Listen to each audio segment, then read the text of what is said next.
नमस्कार, मी प्रकाश आणि आपण बघत आहात महाराष्ट्र क्रांती न्यूज। खऱ्या अर्थानं आपण जर बघितलं तर पशु संवर्धन करण्यासाठी धनगर समाज हा भटकंती करत असतो आणि पाण्याच्या शोधामध्ये आज तो या भागातून त्या भागात आपलं वास्तव्य करत असतो। साक्री तालुक्यातून या ठिकाणी काही मेंढपाळ आलेले आहेत। कळवण तालुक्यातल्या सरलेदिगर भागामध्ये आणि वडाळे भागामध्ये या ठिकाणी आहेत, परंतु त्या ठिकाणी आपण जर बघितलं तर त्यांच्या मेंढ्यांना एक आजार उद्भवलेला आहे आणि त्यामध्ये 45 ते 50 अशा अंदाजे मेंढ्यांचा त्या ठिकाणी अचानक मृत्यू झाल्याने एकच खळबळ त्या ठिकाणी उडालेली आहे।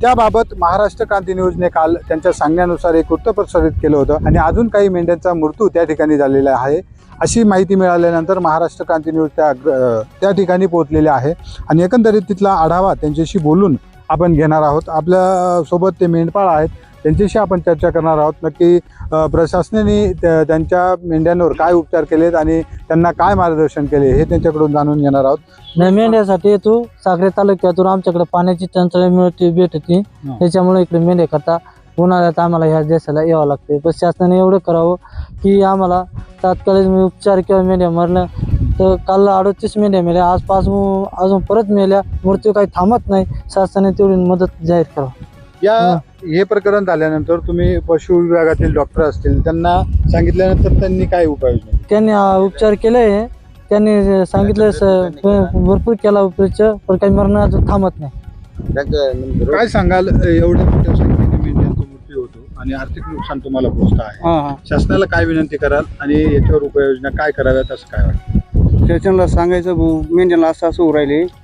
मग आता मेंढ्या काल गेल्या पुढं कांद्याची काय खाल्लं, असं काय भाजी वगैरे खाली काय ते काय कळलं नाही, म्हणजे कशाने मेंढ्या मरले, काय वाल वगैरे काय खाल्लं ते नाही सांगता येणार, पण अशा मेंढ्या मरल्या भाऊ। तुमचं काय नाव बाबा? उत्तम काळे। तुम्ही किती वर्षापासून या भागामध्ये आहेत? आम्ही 10-12 वर्षापून येतात। मेंढ्या चारायला गेलो असताना तासे अवचंगत घडलं आमच्या मेंढ्याला, तर मेंढ्या मरणे गेल्या। तर हे मरण काही थांबाना, सरकार आम्ही मदत करावं, आम्हाला गरीब लोक आम्ही पोट भरायला आलो होतो। ह्यांची आमची परिस्थिती, आम्हाला पाणी मिळाना, आमची सोय नाही, आम्ही परदेशाला आलो, आम्ही पोट भरायला आलो, तर आमचं अखे नुकसान झाले, सरकारने मदत करावं आम्हाला। बाबा, तुम्ही 10 ते 15 वर्षापासून या भागामध्ये येता, असा प्रकार कधी घडला काय? नाही, असा कधीच घडला नाही। अवंत आताच घडला एवढंच आम्हाला माहिती, कधीच घडला नाही, पहिलाच वखत आहे आम्हाला। आम्हाला सरकारने मदत करावं, जीवदान द्यावं, संबळ करावं, एवढी आमची विनंती। सुमारे 10 ते 15 वर्षापासून या भागात हे मेंढपाळ आपलं वास्तव्य करत आहेत। कधीच असा प्रकार घडला नाही, परंतु या प्रथमतः धक्कादायक प्रकार या ठिकाणी घडला। याबाबत सर्वप्रथम त्यांच्याच कळपातील एक व्यक्ती तरुण आपल्यासोबत आहेत, त्यांनीच या बाबत या ठिकाणी यंत्रणेला सतर्क केलं आणि प्रसारमाध्यमांना देखील त्याच्यामुळेच माहिती मिळाली। त्या तरुणाशी आपण संपर्क करणार आहोत। दादा, खरं तर तुमचं सर्वप्रथम आभार की या प्रकरणात तुम्ही तुमचा खारीचा वाटा आहे आणि सर्व यंत्रणेला तुम्ही सतर्क केलं आणि आज अनेक मेंढ्यांचे प्राण वाचवलेले आहेत। आम्हाला सर्वप्रथम सांगा, ही घटना कशी घडली, तुम्हाला माहिती कशी घडली आणि या भागातले आमदार असतील, स्थानिक यंत्रणा असेल, ग्रामस्थ असतील, त्यांचा सहभाग कसा लाभला? सर्वप्रथम मी महाराष्ट्र क्रांती न्यूजचं आभार मानतो, कारण की त्यांना मी कळवल्यावर त्यांनी मला नंबर दिला आहे आमदार साहेबांचा। आमदार साहेबांना मी कॉल केल्यावर आमदार साहेबांनी तात्पर्य आम्हाला लगेच तात्काळ मदत केली।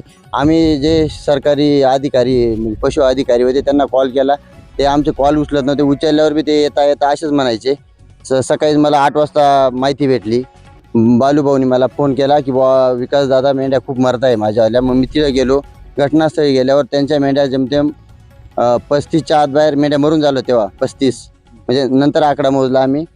पण मरणं थांबत नसल्यामुळे ते फक्त रडायचे, त्यांना ते इलाज काय करावं हे काही त्यांना उमजत नव्हतं।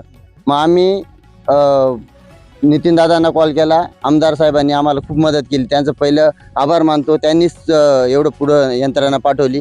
नाशिकची टीम आली होती, पशु वैद्यकीय अहवाल आता पुण्याला पाठवलं, पण त्यांनी ते अजून अहवाल आलेलं नाही, पण मृत्यू काही थांबेल नाही। पण माझं एक म्हणणं आहे पशुवैद्यकीय अधिकारी त्यांना की त्यांनी आम्हाला अजून त्या मेंढपाळ बांधवांना इलाज करावा, जी काय असेल ते लसीकरण असेल किंवा काय असेल त्यांचं जे अहवालनुसार जे काही रिपोर्ट येईल त्याच्यानुसार त्यांना ते वैद्यकीय जे काही असेल ना आपलं उपचार ते करावे त्यांच्यासाठी. आणि शिवाय अजून हे मेंढपाळ सर्व असे डोंगराळ भागात आहे, इथं गाडी येत नाही, मोबाईलला रेंज नाही राहत का की टावर आपलं चार्जिंग करायला काही साधन राहत नाही, त्याच्यामुळे खूप हाल आहे यांच्या बी. पण मग काहीतरी मदत, फुल नाही फुलाची पाकळी काहीतरी शासनाने करून यांना मदत द्यावी बॉस, आर्थिक मदत द्यावी. उन्हाळ्या महिन्यात पाण्याची टंचाईमुळे बहुतांशी खानदेश भागातून या हो, हो. ठिकाणी वास्तव्य होतं. त्यांना सरकारी यंत्रणांकडून मार्गदर्शन असेल, लशीबाबत माहिती असेल, असे पशु विभागाकडनं कधी उपक्रम राबवले गेले? आजपर्यंत मी इथं सुशिक्षित आहे, 8वी शाळा शिकलेलो आहे, पण मग मी आजपर्यंत कधीच सरकारी अधिकारी आमच्याकडे आला नाही.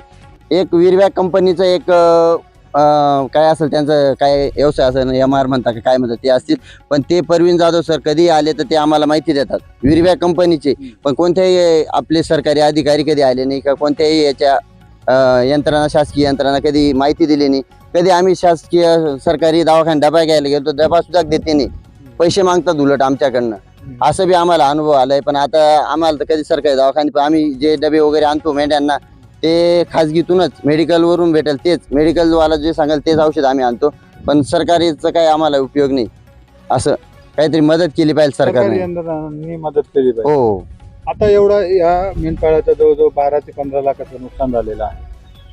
मोठा आर्थिक नुकसान त्यांना झालेलं आहे. सरकारी यंत्रणांनी त्यांना काय नुकसान भरपाई द्यावी, कशी द्यावी, काय वाटतं? सरकारी यंत्रणा जे आता जगात आता मेंढीचा बाजार भाव तर खूप आहे, पण मग जे आहे ते त्यांना फुलने फुलाची पाकळी द्यायला पाहिजे. बाबांकडे शेती वगैरे काही नाही, फक्त त्यांचा व्यवसाय मेंढी. 200 मेंढ्या केल्या होत्या त्यांनी, त्याच्यात बी आता 50चा आकडा लागून गेला मेंढ्या मारायला.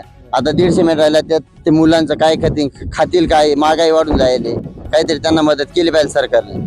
हा प्रकार घडल्यानंतर स्थानिक ग्रामस्थ असतील किंवा सरपंच हो, सहकार्य करतात. त्यांचं मोलाचा वाटा सरकार, सरले दिगरचे पोलीस पाटील, सरपंच त्यांनी खूप मदत केली.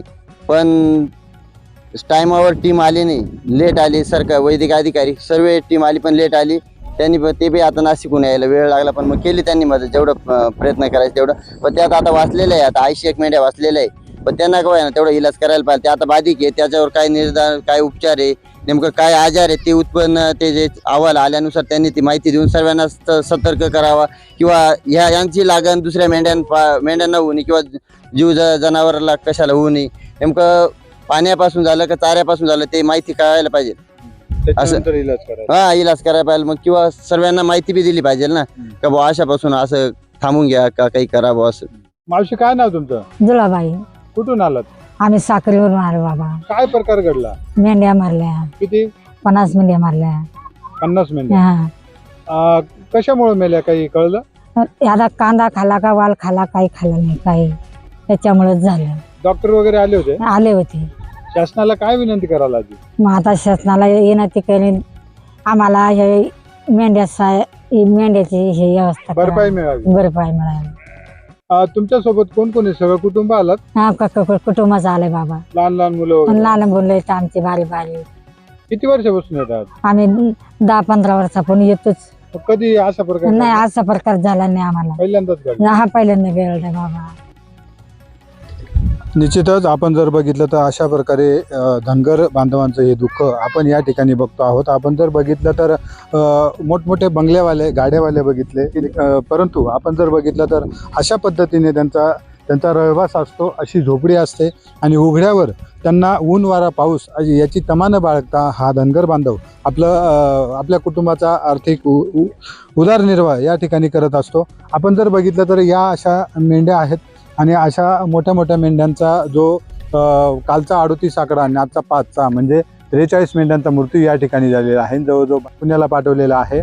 जे नमुने पुण्याला पाठवलेले आहेत त्यांचे अहवाल लवकरात लवकर या ठिकाणी मिळवावेत आणि उरलेल्या ज्या मेंढ्या आहेत त्या बाधित न होता त्यांच्यावर उपचार कसे लवकर केले जातील आणि आमचं आर्थिक नुकसान, त्यांचं जीव कसा वाचेल याकडे सरकारने लक्ष द्यावं. दुसरीकडे त्यांचं म्हणणं असंही आहे की उन्हाळ्यामध्ये पाण्याची टंचाई असल्यामुळे आमचं वास्तव्य या भागात होतं, म्हणून पशुसंवर्धन विभागाने या ठिकाणी वारंवार मार्गदर्शन शिबिर असतील किंवा लसीबाबत माहिती असेल ही आम्हाला द्यावी, जेणेकरून आम्हाला माहिती मिळेल आणि आमच्या मेंढ्यांचे प्राण हे वाचतील. म्हणून या धनगर बांधवांकडे शासकीय यंत्रणा कशा पद्धतीने बघतं आणि त्यांचं जीवनमान उंचावण्यासाठी काय उपाययोजना करतं हे देखील बघणं तितकंच महत्त्वाचं ठरणार आहे. महाराष्ट्र क्रांती न्यूजसाठी मी प्रकाश बागुल, कळवण, नाशिक. अशाच नवनवीन बातम्या पाहण्यासाठी आमच्या महाराष्ट्र क्रांती न्यूज या यूट्यूब चॅनलला लाईक करा, सबस्क्राईब करा आणि बेल आयकॉनला प्रेस करा.